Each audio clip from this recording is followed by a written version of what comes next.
né? Vamos caminhar mais um pouquinho aqui. Nguyen Sinh Kim, ou Nguyen Nai Quoc, né? Conhecido popularmente como Ho Chi Minh, né? Trabalhador na França ao final da Primeira Guerra, entra no SFO, na Section Française de l'Internationale Ouvrière, a seção francesa da Internacional dos Trabalhadores. E, junto da sua ala esquerda, da ala esquerda do SFO, vai fundar o PCF, o Parti Communiste Français, Partido Comunista da França. Rompe com o PCF devido à questão nacional e colonial. Um dos textos mais clássicos do Ho Chi Minh é ele falando que ele chega em Lenin, chega no comunismo, não pelo marxismo, mas pela questão nacional, né? E ele vai se juntar, então, ao Comintern, se mudando para Moscou, né? O Vietnã vai sofrer 3 colonizações seguidas. Primeiro, o Império Ultramarino francês e, posteriormente, a própria França de Vichy, a França fascista, a França nazi para um caralho, que as pessoas esquecem que existiu, né? A colonização do imperialismo japonês e, por fim, a tentativa de colonização estadunidense. Vamos descer mais a alguns detalhes aqui para ver se o tio consegue chegar até pelo menos 1954. Nessa primeira aula, torçamos, tá? 1927, a gente tem a fundação do Vietnam Quoc Dang Dang, né? O Partido Democrático Nacional do Vietnã. Este partido, esse primeiro a ser fundado, ele ainda, né, vai recorrer a táticas do terrorismo individual, a atentados, a morte de dignatários, a táticas que são muito clássicas, tanto do blanquismo, né, francês, quanto do movimento Narodnik, né, ou Narodniki, né, que é um movimento russo. Né? Vamos lembrar aqui que o senhor Vladimir Lenin escreve um livro chamado Что делать, né, O que fazer, baseado num livro de Chernyshevsky, que se chamava Что делать, O que fazer. Né? Chernyshevsky, que era um autor que falava muito sobre o movimento Narodnik. Narod é povo, né? O movimento Narodnik é um movimento popular, movimento popularista, movimento popular. Tá? E qual que era a ideia deles? A ideia deles era conseguir libertar o povo e voltar para uma Rússia que só existia no coração deles, que nunca existiu de verdade, porque eles eram idealistas para um caralho. Sabe quem que era um dos líderes desse movimento? O irmão de Lenin, que será assassinado após tentar matar o Tsar. Tá? Uma breve curva aqui na nossa aula de hoje, mas que eu acho que é interessante para a gente se aperceber de como estas idas e vindas do blanquismo, do movimento Narodnik e de vários outros movimentos nacionais que a gente tem, como, por exemplo, o Vietnam Quoc Dang Dang, né, eles servem para nos mostrar os limites, né, deste terrorismo individual.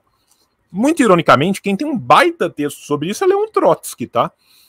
Tem um texto do Trotsky muito bom sobre os limites do terrorismo individual, que eu acredito que deve estar no prelo do Obras Militares do Trotsky, que o Euclides Vasconcelos está fazendo pela baioneta.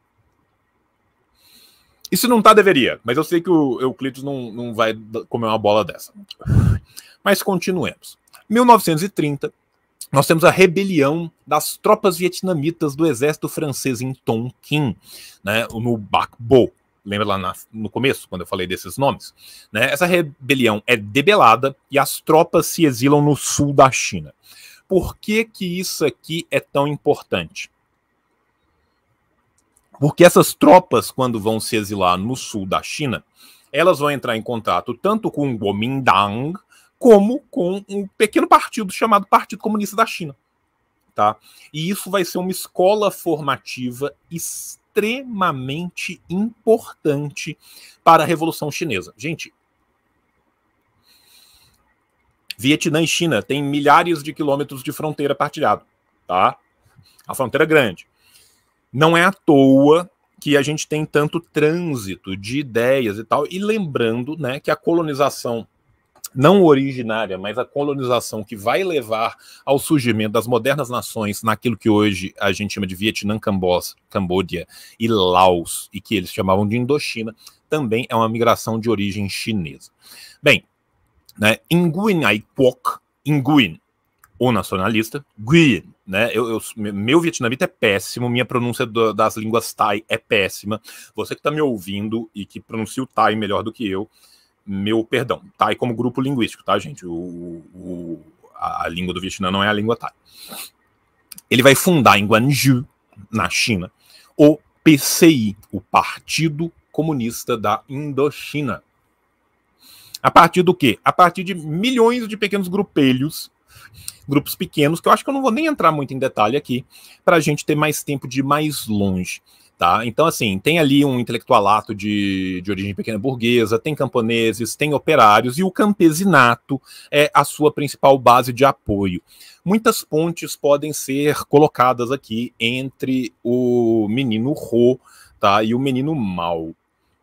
Vamos avançar mais um pouco. No verão de 1930, existe um levante que acontece no norte de Annan, que vai ser esmagado pela legião estrangeira. Mas cada derrota serve de aprendizado e amplia o apoio das massas populares, né? Isso aqui é muito baseado na ideia russa, tá? Tanto que é chamado de os sovietes de Nyetin, tá? E qual que é a ideia dessa? A ideia, e que essa ideia vai ser defendida por esse homem lindo e maravilhoso que está aí diante de vocês no slide, o Ho Chi Minh, é que era necessário ter uma proximidade maior com as massas. Que um dos grandes erros dos sovietes de Nyetin era exatamente tentar ser um soviete e não tentar ser uma união vietnamita, uma união indochinesa, uma união laosiana, cambodiana e vietnamita. Por quê? Era necessário fazer uma síntese criativa entre o confucionismo e o marxismo para se aproximar dos camponeses, fazer uma síntese da experiência russa, negando o academicismo, aplicando a teoria às condições locais, um verdadeiro nacionalismo revolucionário. João, me dá um exemplo prático dessa porra. Os jornais. Os jornais dessa época, da década de 30, no Vietnã, primeiro, eles vêm em letras garrafais, tá? É um cacete de letra desse tamanho. Por quê? Porque muitas vezes o camponês tinha que ler escondido à noite, queimando a luz de vela ali para conseguir ver. Então as letras são grandes, a linguagem é simples, uma linguagem que se aproxima do povo. Parece muito simples. Não é, né? Segunda Guerra Mundial. Primeira coisa que a gente tem que entender é que quando a gente coloca uma periodicidade da Segunda Guerra Mundial de 39 a 45, nós estamos sendo ocidentalistas. Nós estamos falando de uma guerra que ocorreu na Europa.